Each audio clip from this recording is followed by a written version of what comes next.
Nonostante la grave sparatoria ad inizio novembre, un fatto certamente estemporaneo, per Mogliano è stato un anno da ricordare, dalla riqualificazione del centro storico alle attività come città europea dello sport, fino ai nuovi investimenti sulla sicurezza che danno ragione al comune. Ma i dati ci dicono che Mogliano, insomma, i reati sono assolutamente in calo, il trend è molto positivo. Addirittura anche per quanto riguarda i furti in abitazione, i dati ci dicono che siamo in calo e in controtendenza tra l'altro a quello che avviene nel resto della provincia. L'evento principale è stato certamente la riapertura pedonale della piazza, luogo di identificazione dei moglianesi. Abbiamo fatto un grande lavoro per rilanciare sia dal punto di vista commerciale, anche con degli aiuti, sia dal punto di vista della vita della città, con tantissimi eventi già a partire da metà di giugno, ma poi sono proseguiti anche in autunno, importanti manifestazioni, fino ad arrivare qui al Natale. Si è investito anche nel turismo e nel sociale, ma nel 2026 arriveranno 2 milioni di euro per la nuova biblioteca e 800 mila euro per il centro giovani.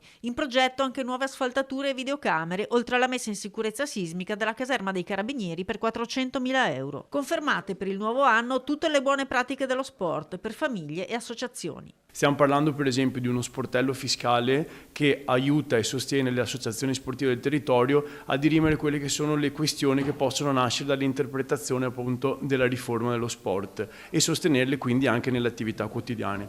Altre attività messe in campo questa volta per le famiglie, l'organizzazione delle visite medico-sportive non agonistiche per i giovani moglianesi dai 6 ai 18 anni, attività che ha riscosso particolarmente successo. Aumentano gli assistenti sociali da 5 a 6 e nasce un nuovo progetto. Abbiamo anche favorito, in collaborazione con l'associazione Festo, la nascita di un consultorio dedicato alle famiglie con ragazzi con malattie rare e al disagio giovanile. La sfida 2026 sono anche gli ATS e l'apertura delle case di comunità finanziata con 2 milioni e 700 mila euro, ma anche la riproposizione di un'esperienza di co-housing per 10 ragazzi dai 13 ai 16 anni a Bonisiolo, 3 giorni alle prese con se stessi a cucinare e fare rete senza i social di mezzo, insieme agli educatori di strada del comune. Si sono trovati coesi, hanno fatto nuove amicizie e in più questa cosa è fatta.